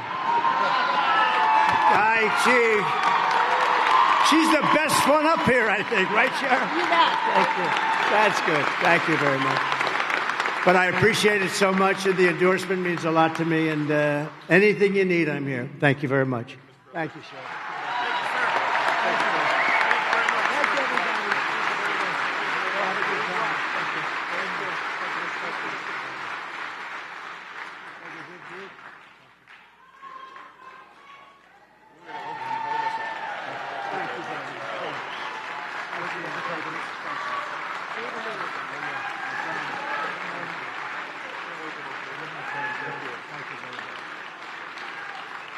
These are great people. Wow, what a group. Thank you, sheriffs. Thank you. And we have a lot of law enforcement here today, and I just want to say to all of the people in Wisconsin and law enforcement officers, all of them that are here today, we have so many. I will give you my total support, resources, power, protection, and respect. You are going to do your job because that's what you want to do. You're the most respected people in our country. I want you to know that. Sometimes you don't feel that way, but you are the most respected people. So I really think. And Sheriff, thank you very much. What a group. I was a little concerned. You know, there was a lot of beef up here, and I'm worried about this. I was worried about this platform. I said, do you think it's structurally okay? You know, I'm the real estate. And I'm looking at this. It wasn't looking too good. I had to say, come on, let's get off. But these are great people, and boy, they love your state. They love our country. That I can tell you. So thank you very much. It's a great endorsement. Thank you very much. So the sheriffs will be happy to know that we're going to end sanctuary cities. We will never defund our police, and we will make Wisconsin safe again. They're going to actually do that. They're going to make Wisconsin very safe, and they've kept it safe anyway. They only know how to keep it safe. That's all they want to do. I want to thank you. They're great. Kamala Harris is the worst vice president in the history of our country, a radical left Marxist who was rated far worse than anybody else in the Senate. And here are the facts. She wants to very simply, and they always go back to their original. You know, with the politics, if you go back to me, you'll see I don't think I've changed at all. They comment like 30 years ago when I wasn't in politics. I've only been doing this actually for like a short while. A senator came up to me, sir, I've been doing this for 30 years. I know what I'm doing. I said, yeah, I've been doing it for about 8. And we became president. He's a man that wanted to run for president, but it never worked out. And if you knew him like I did, it will never work out.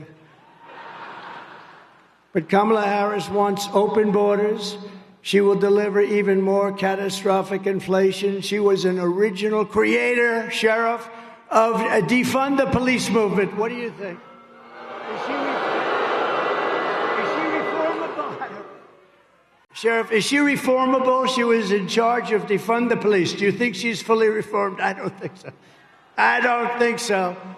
And anybody who wants to defund the police for even a week or for even a day is not worthy of being president of the United States.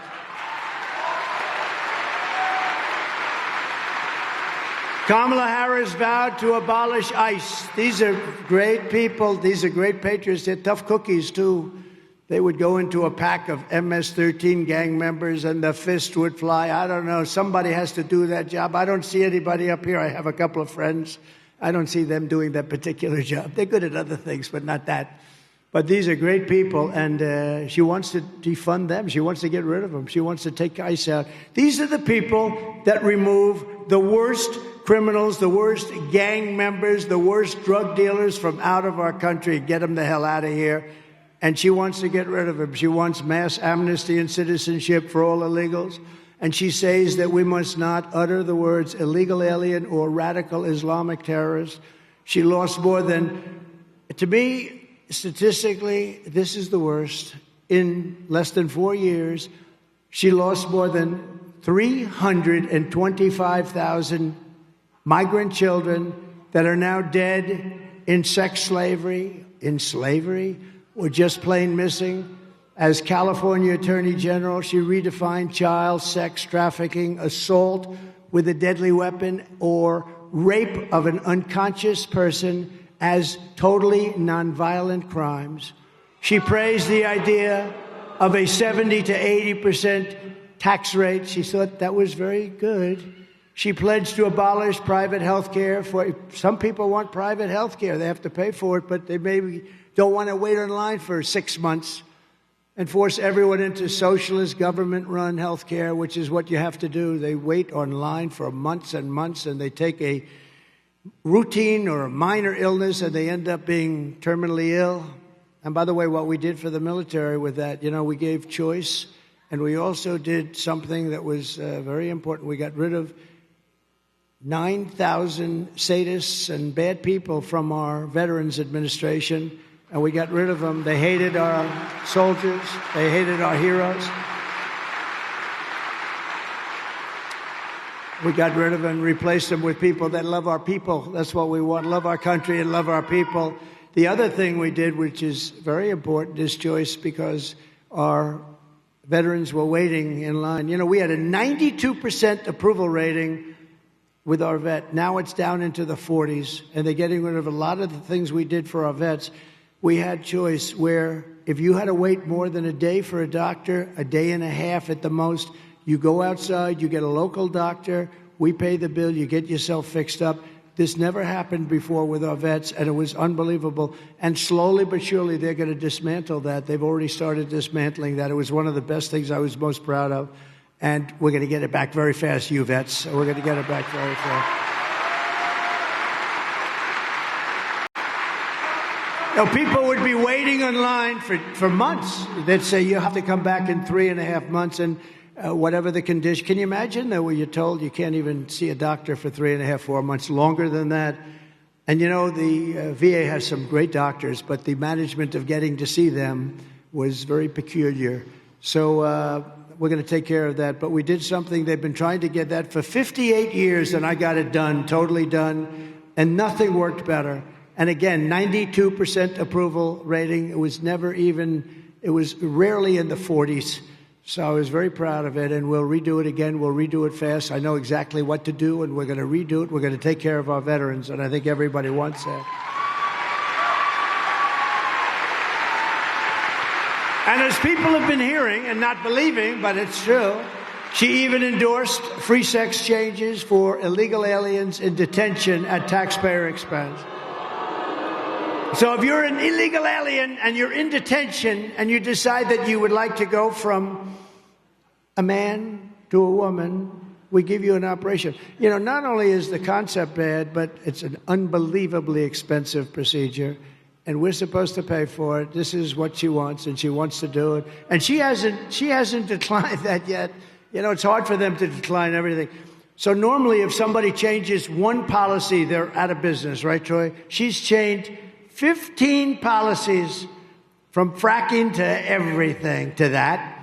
And nobody believes her. And if she ever won, as soon as that would happen, you're going to be a whole different country. You will see things. And I don't even believe she's calling the shots.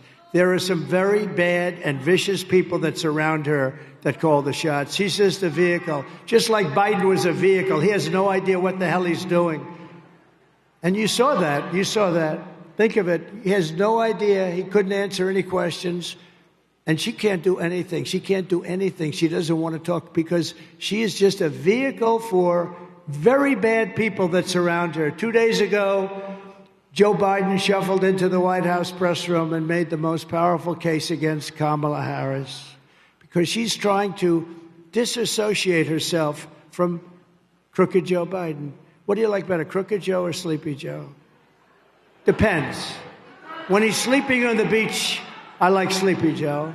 When he's in the White House, I like Crooked Joe because he's the most crooked president we've ever had. But right now I think Sleepy because they took the presidency away from him. They had a coup. They staged a minor coup, if you haven't heard. But she is trying to disassociate. She doesn't even know who the hell he is anymore. She doesn't mention his name. She doesn't mention how bad inflation was. How bad the 325,000 children that we just mentioned. All of these things are so bad. How bad the economy is. How bad the border is. To me, again, the border. It's the border. You know, I won in 2016 because of the border. I did a phenomenal job. Is that right, Troy? You were a beneficiary in Texas, and I did such a great job. And then in 2020, when I ran, got more votes and everything. But I wanted to talk about the border. My people said, sir, nobody wants to talk about the border anymore. You fixed it. I said, that's why I want to talk about it. I couldn't talk about it. I said, I want to talk. People weren't interested in it. But that border in 2016 was nothing compared to what you have today. What you have today is a sick group of people that are letting these really bad, dangerous people into our country. And we're not going to let that. We're going to close that up on day one. My first order is going to be close the border.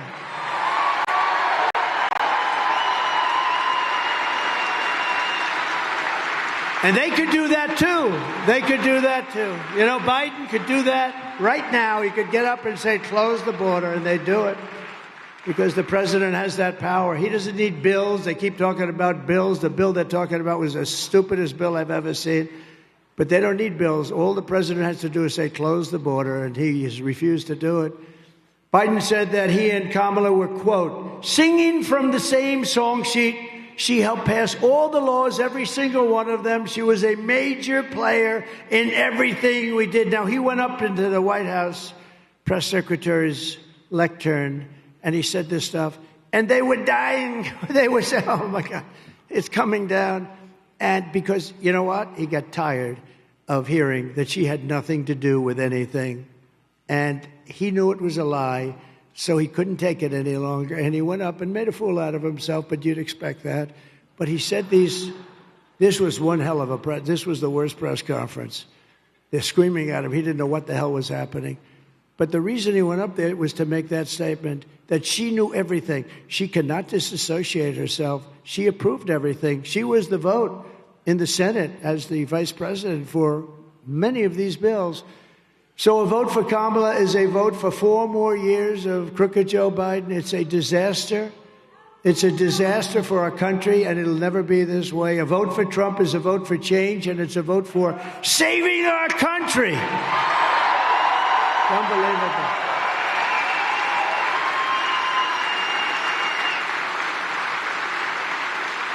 So if Kamala, just in sort of closing up, if Kamala enacts her agenda, she'll destroy America. Our agenda will make America safer and wealthier than ever before. We will have, remember this, something that I think is very important for different people. We will have no tax on tips.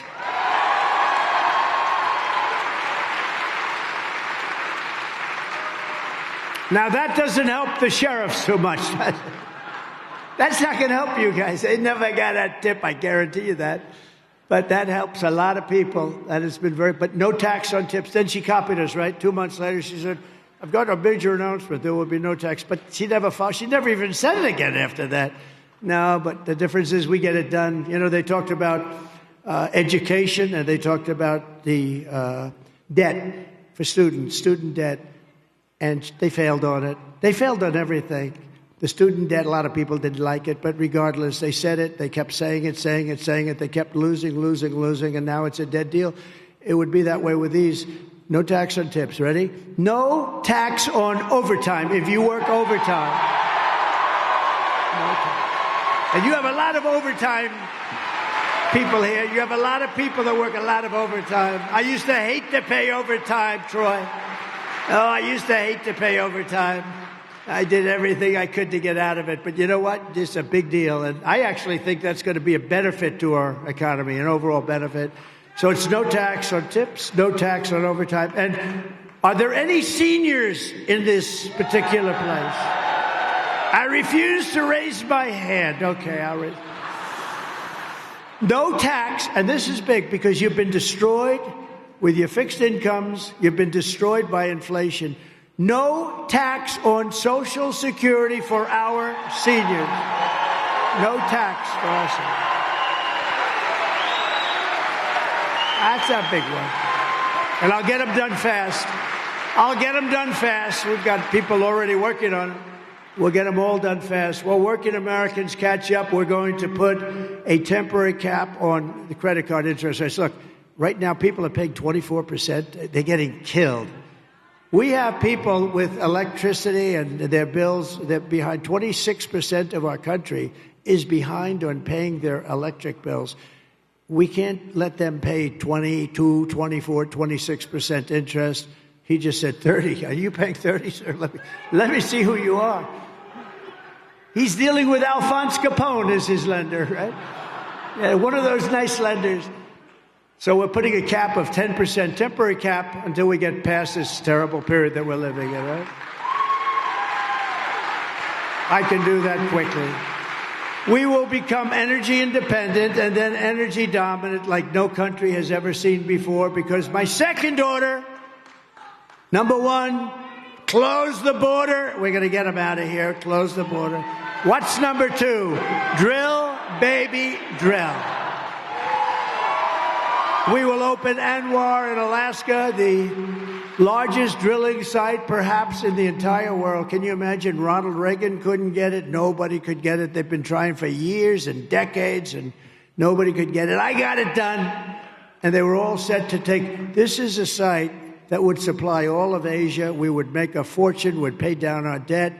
And Biden comes in and he terminates it. Nobody could get it done. Ronald Reagan, it was his number one thing he wanted to get done. And it's much tougher to get it done today than it was many years ago. I can tell you that. They use the environment. They use anything they can use. But we're going to tap the liquid gold. Look, we have more liquid gold under our feet than any other country in the world. We're going to start using our liquid gold instead of letting it sit there as we buy tar from Venezuela and other places. And we will always protect your Social Security and your Medicare. We're not going to have any cuts. And I'll tell you, we're never raising the age. She's going to raise the age on Social Security by 5 years. We're not raising the age on Social Security. And we didn't for 4 years. We proved it. They're going to raise it because they're letting so many people on that shouldn't be there. I will settle the war in Ukraine. I will end the chaos in the Middle East, and I will prevent World War III. I'm going to prevent. Thank you. Thank you very much. And days ago, I was honored to receive the endorsement of many, many people far over 300 national security officials. They worked with me. The whole group got together. They endorsed me like they've never endorsed anybody before. Even some of the people that you sort of see were against me, they were in that list. They endorsed me. And some of them got a lot of money for a book.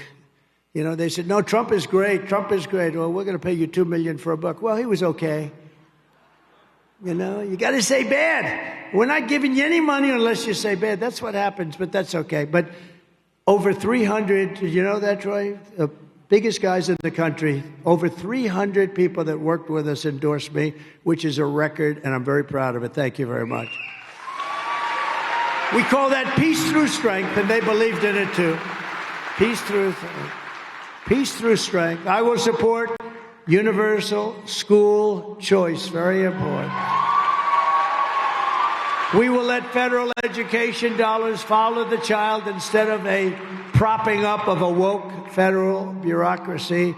And I will defend, I can't even believe I have to say this, I will defend parental rights. Can you believe it? Who would believe you had to say that? Can you imagine 10 years ago having to say that? You'd be embarrassed to have to say it, but we will protect the parents. I won't investigate parents at schools and school boards. These school boards have dominated this administration. I've never seen anything like it. The parents are arrested. The FBI goes after them. We will protect parents. We will protect parental rights. It's very, very important. I'm going to be listening to the parents.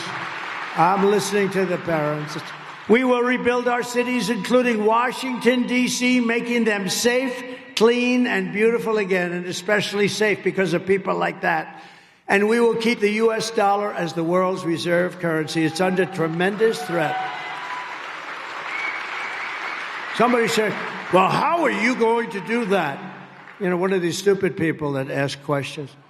I said, I'll tell you what I'm going to do. If a country wants to leave us and they want to not just consider us the world's currency, we have to be careful with it, too. We have to cherish it and take care of it. But it's very important. It'd be like losing a war. If somebody says from a country, we're going to pull out of the reserve currency, I will say the following. That's okay. But I'm going to charge you a 200% tariff on all the business you do in the United States of America, and it goes into effect today, and they will look at me and they will say, sir, we have decided to stay in the reserve currency, sir. Thank you very much. Thank you very much. Thank you very much. You know, Troy can tell you this. There are some people that say, we love Trump's policy, but we don't like Trump. And I say, no, because I actually think I'm a nice person. All I want to do is save our country. Okay, so.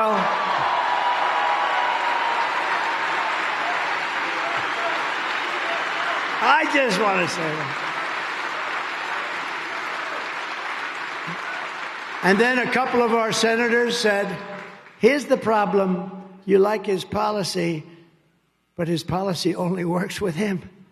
Because like that, what I just told you, how many people would say to the head of a country that when Macron, nice guy, Emmanuel from France, he said he's going to tax American companies at a very high rate, higher than other companies. And I said to Mnuchin and some people, don't let him do it. Go tell him you're not going to do it.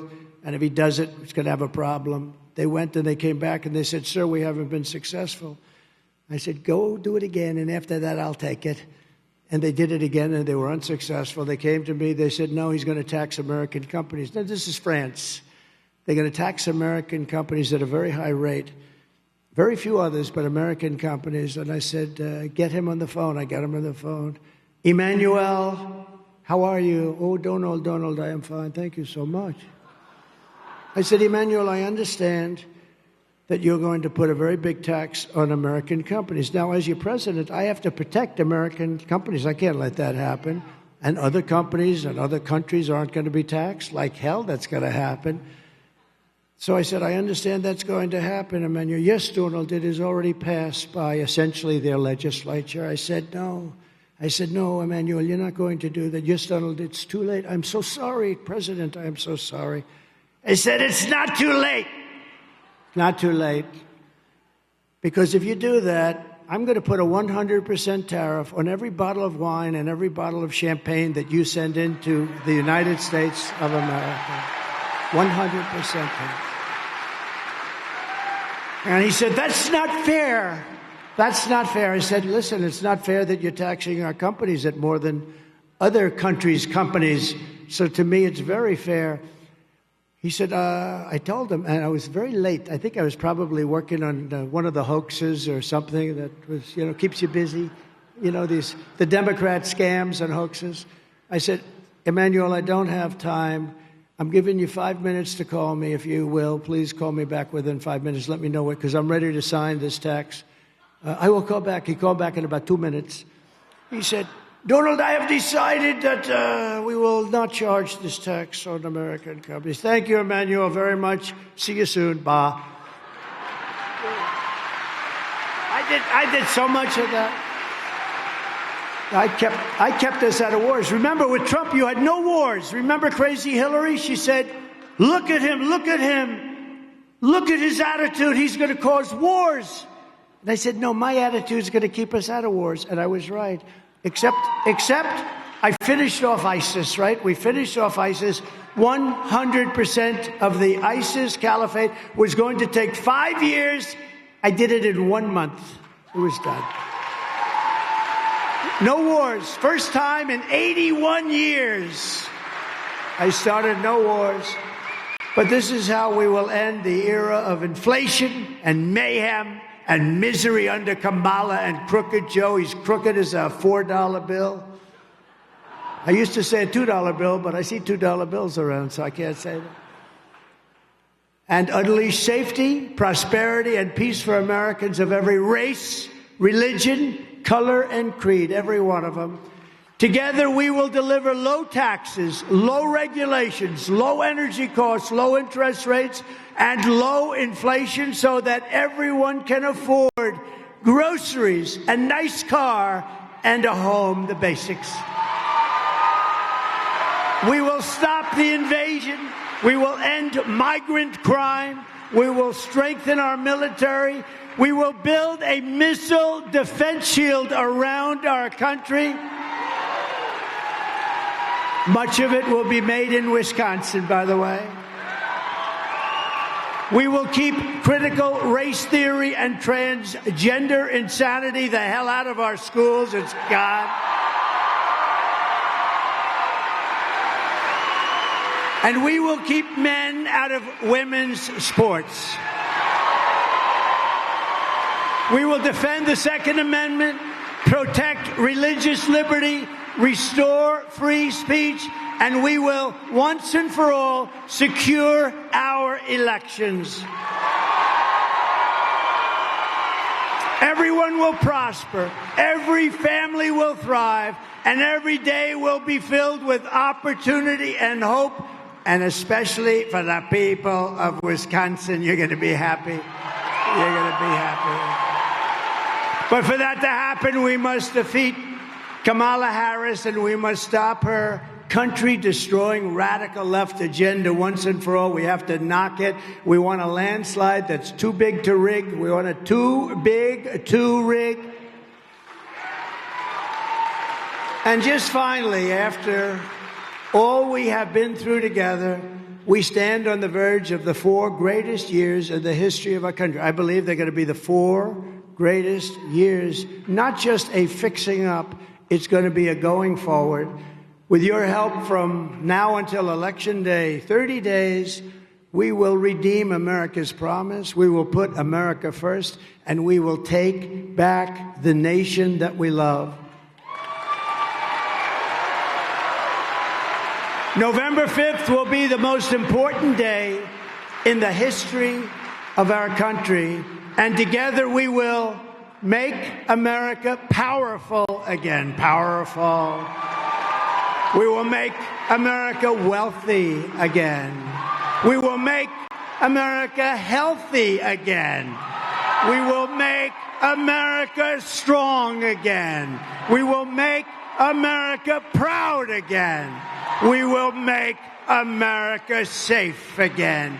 And we will make America great again. Thank you. Thank you, Wisconsin. Thank you. God bless you. God bless you.